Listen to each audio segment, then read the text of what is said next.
So it's all to play for still. I think so. Do you want to bet against us?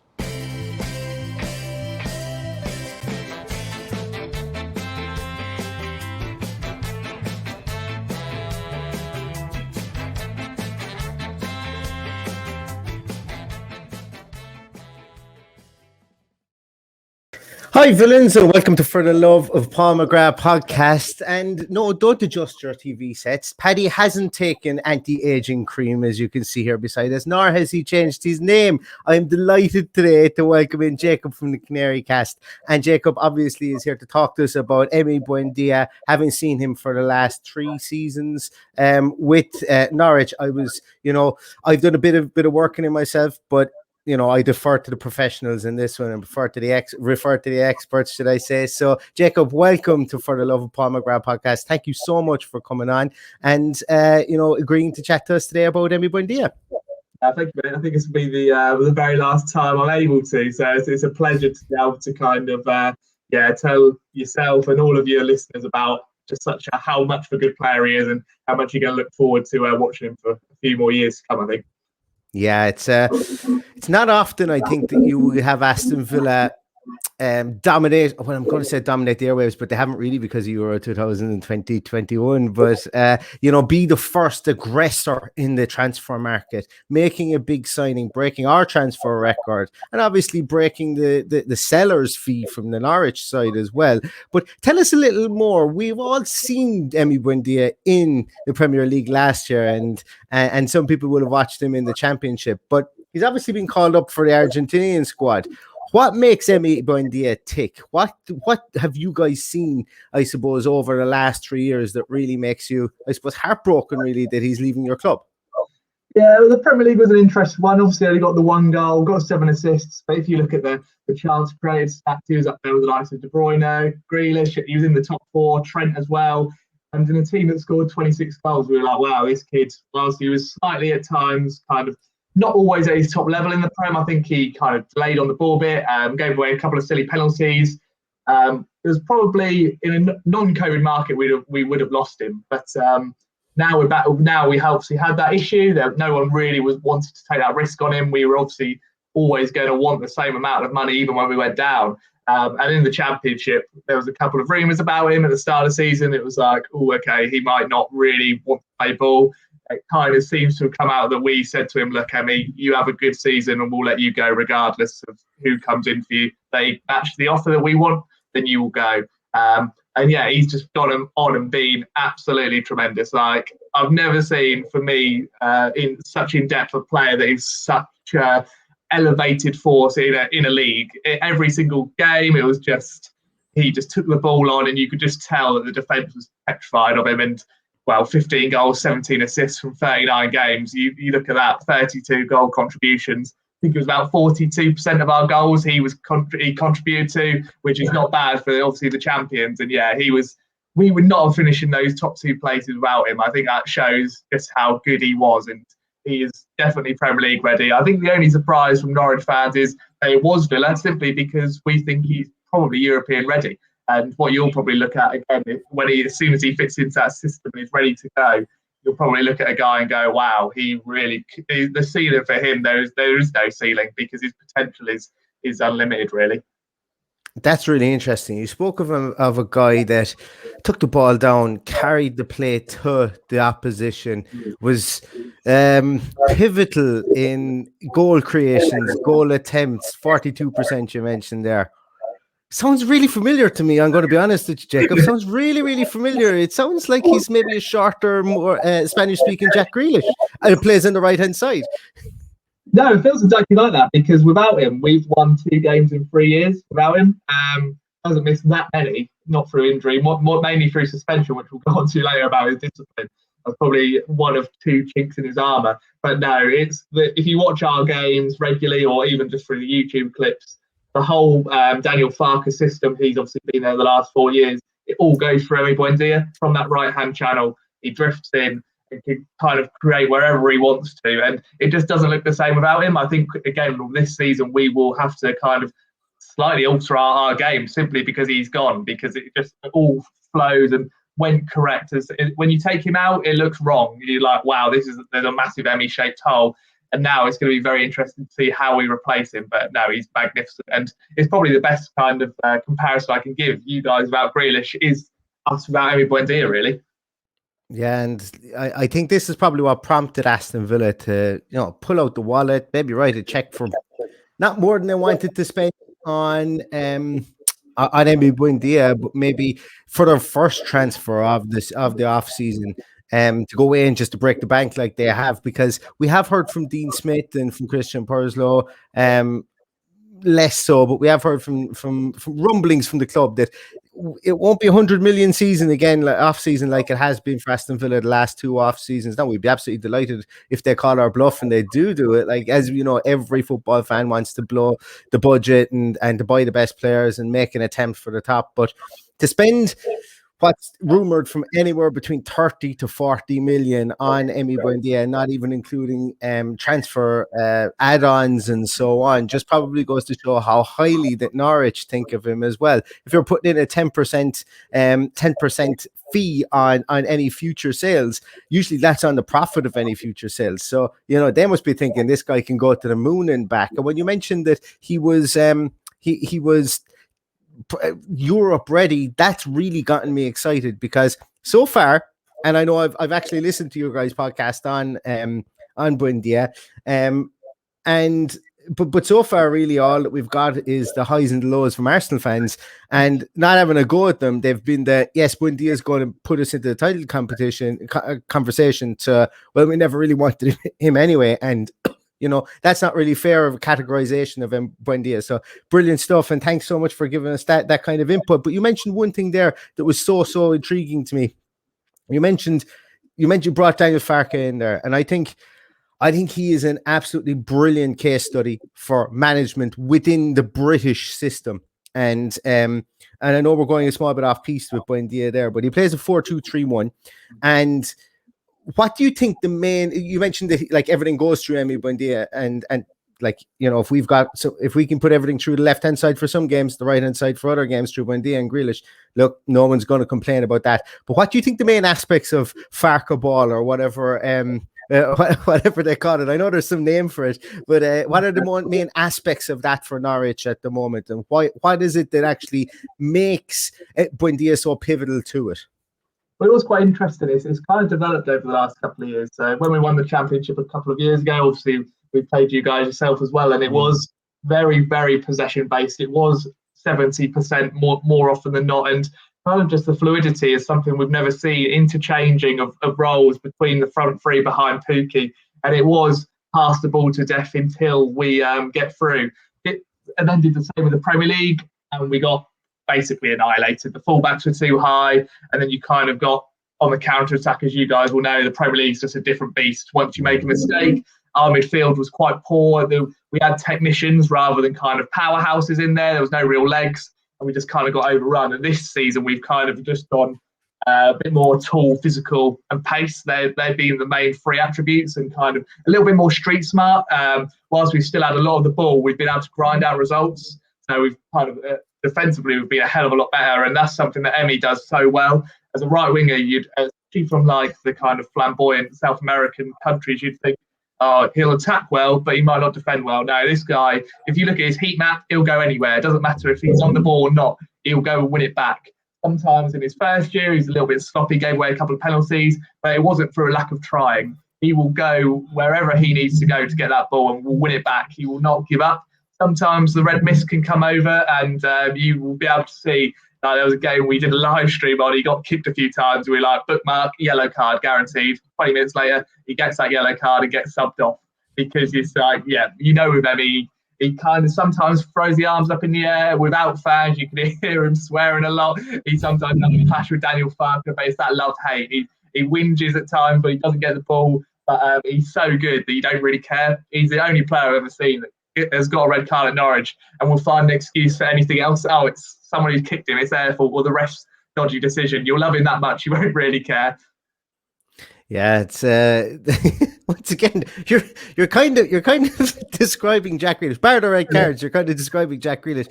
I don't know if refs are going to like coming to Villa Park. So if that's No, going to be the case, to have 42,000 in the stadium and have Jack Grealish barreling him out of it from one side of the field and Emi Buendia from the other side of the field, I don't know about that. But look, I suppose that's the way the game has gone. It never did Wayne Rooney any harm, when he was in referees' faces, nor did it do Roy Keane any harm. I suppose they always got the decisions they needed to get. So I suppose the age-old saying that if it is a foul, it will even itself out over the course of the game. But hopefully, a couple of bits of duct tape maybe over the mouths of Jack Grealish and Emi Buendia might do. But you mentioned a very, very interesting one there about Emi Buendia's heat map, and that to me was right. Like, you can watch a player and you can watch a player, and I'm a big believer in. Yes, statistical analysis is fantastic, and I do an awful lot of it. And sometimes I'm probably overly focused on it. But I have watched Buendia in 5 games. But if I was to watch Buendia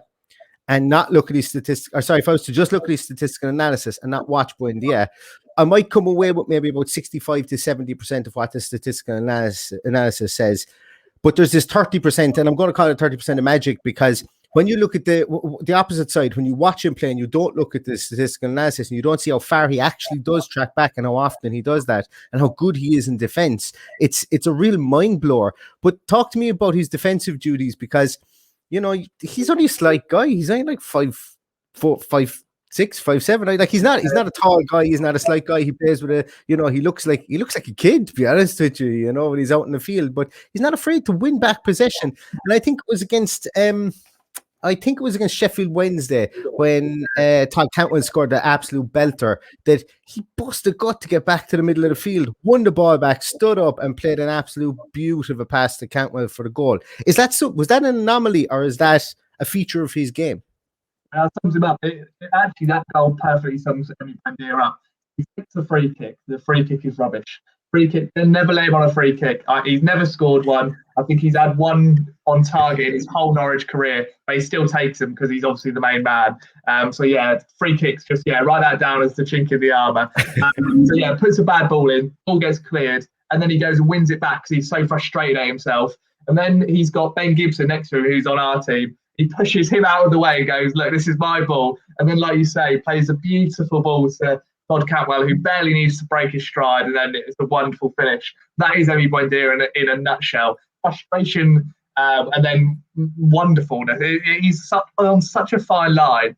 If you just go to Villa Park and just watch him, it's just him for the 90 minutes. It's fascinating because he's either so frustrated at himself or so just in the zone of, right, I'm going to take on 4 men, beat them all, then play in Ollie Watkins, Jack Grealish, whoever, and then set up a beautiful goal. He is just so fascinating. He's on such a fine line.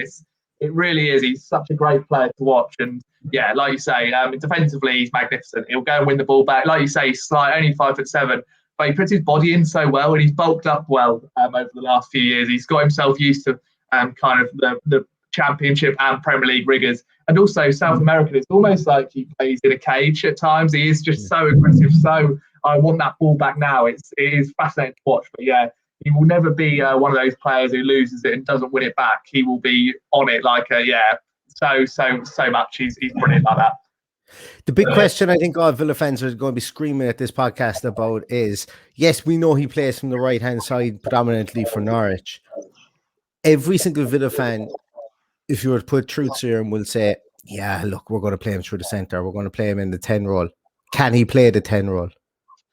I think he can. I think it takes away from his game. I was watching, obviously, England the other day with Grealish in the middle, and I felt the same. Like, he's better from the left because he's got that time and space. Like, if Emi needs to go out wide to get the ball, he will. In that number 10 role, he'll have 2 or 3 on him, and that can be where frustration sets. And he will leave. He loves to leave that position. So with the right wing, I'd imagine Matty Cash will then come forward and be able to kind of fill that void of where your right winger is. In the middle, he can play there, but for me, it takes away from him. To be fair, though, he's elevated himself to such a level. I never saw him scoring 15 goals in a season because his finishing has always been slightly off before this year. I think he's a player who is so good that he can easily elevate himself to any kind of position, really. You could even play him in the 8 in the later career, but for now, obviously, he's better in those kind of front three spaces. For me, I'd rather keep him on the right. He can play 10, but I'd like to see him on the right again, and that's where you'll see him really flourish, I think. That's really interesting, really intriguing, because that kind of almost plays Dean Smith's hand as to what his thoughts are of in the off season, considering we've been linked to James Ward-Prowse. I myself don't think it's going to happen. If it does, they told us a straight out lie that they're not going to spend 100 million this year, because they'll be butting up against it at that stage if they do. We've also been linked to Pape Matar Sarr as well from Metz, 18-year-old. So for me, this looks like Villa are going to go from the 4-2-3-1 to more of a 4-3-3 kind of formation, with Grealish and Buendia playing in the withdrawn wide forward roles, which that's saucy stuff, to be honest, which I'm really enjoying the thought of that. But that's a good piece, because in my analysis, I spent an awful lot of time wondering, could he play in there? And I think maybe he could, because the way Dean Smith plays is almost, he plays that 10 role almost as another striker. Like Ross Barkley played really close to Watkins, and I was thinking if the two of those guys were like bees running in around the central defensive midfielder and the two centre halves, it could be an interesting one. It's that this for me is what I'm most interested to see, is where he plays, regardless of who we sign, because of his live wire latent kind of technical ability that he's going to bring to the ball, whether he's just kind of a joker that pops up anywhere and brings a different aspect of the direction of the attack, and yet we keep Grealish tied to the left-hand side, so that, you know, we have that outlet that the team knows how to do in their sleep as well. It's just really interesting. What's your kind of feeling? What's your hope for Norwich for this season, Jacob? Like, where do you think? Like, I know it's not signed, sealed, delivered. Villa all but announced it to say, listen, he just has to do a medical, make sure he doesn't get injured against Colombia tonight, and he's going to be a Villa player. But you guys obviously have had to, it's not your first rodeo having to replace a big player. Maddison, Godfrey, both have left over the last 2 or 3 seasons, and you've reinvested the money. Are you guys confident in the club to reinvest it? And the name of the CEO or the transfer guy, the head of whatever it is, his name escapes me at the moment. Are you confident that he's going to be able to do the job? Yeah, it's an interesting one, because, like you say, so Stuart Webber's the name you're thinking of. It's an interesting one because, like you say, Maddison, Godfrey, Lewis, even Alex Pritchard, we sold them all for good profit when we were in the Championship, and Maddison and Pritchard, for example, were needed. Godfrey and Lewis just made sense because obviously we'd just gone down. This one's fascinating because obviously I can't really remember, even off the top of my head, ever a Championship side going up and then selling their best player before a ball's kicked. And there's obviously a lot of frustration from Norwich fans. You're thinking, where's the ambition? But then you look at it and you say, our model is buy them cheap, like we've done with Buendia, a relative unknown, build them up to a level, and then have that agreement to then go on. That's how we're then going to get future kind of big prospects over other clubs who would be kind of a bigger place to go to immediately. Like I say, again, if we kept him against his will, I could imagine boys being thrown out of the pram, and then there's just no point. It looks like it was a natural parting of ways eventually, but it's going to be so fascinating. You know, obviously Premier League means more money to spend. I think we're going to have potentially now with Buendia coming, that's about 32 million up top. We had about a 30 million budget anyway. So I think in my mind, I want all of that spent, 62 million on 6-7 players to really strengthen the squad because it needs it. There's no direct replacement for Emi Buendia, again, as you'd say probably with Jack Grealish. It's so unique in the way he plays that it's just not going to happen. But it's going to be fascinating. I'm holding judgment until the end of the transfer window to really be able to judge it. But at the minute, obviously, we're in a slight disarray, to be honest with you, because without your best player who's created, like I say, 42% of your goals last season, you think, wow, we're really going to struggle. But it's going to be fascinating to see. The only thing is, it's just going to be gutting when we have to bring Emi back, because it's almost guaranteed he's going to destroy us. Yeah, as we were saying in chats beforehand, that I know exactly how you feel, and I don't take this lightly. And when I actually asked you to come on the podcast, I made a big deal out of saying, listen, I'm not gloating, and I'm so sorry for this, because a 13-year-old me when Dwight Yorke was sold to Manchester United, if podcasting was a thing, and if I was doing a podcast and someone asked me to go on a podcast, I would have told them to go take a long walk off a short pier, But so thanks so much for that. And as I said, 23 years on, I'm just about over the Dwight Yorke sales. So I do feel your pain. And look, we've not been in this position as Aston Villa Football Club for a long time, where we've been aggressors, as I say, in the market, and it just goes to show what our owners have really just flicked the switch at Aston Villa. We have two relatively unknown owners, and it's great to see sometimes when people go, how can they afford X, Y, and Z? And then you just go, well, we've got one of the richest men in Africa, and we've got another fellow who owns an NBA franchise, so we're okay for cash. But once again, financial fair play and whatever, I'm sure there'll be something written about financial fair play to come with Aston Villa over the next couple of years. Whether it's proven to be true, whether it's an actual thing, there will definitely be questions asked. I'd say at some stage, but going to ride this gravy train till it stops. That's in that front three as well is going to be fascinating with Grealish and Buendia. Emi's always been the main man at Norwich, and it's going to be so fascinating to see what he's like if Grealish does stay out. I presume he will.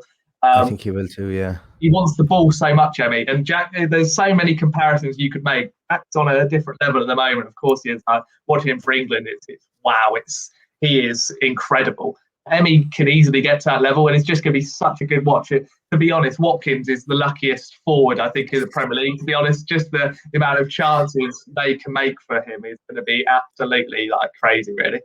Well, look, as I say, as an Aston Villa fan, I hope your prophecy is true. I really, really do. We've had a lot of false dawns before, so I hope your prophecy is true.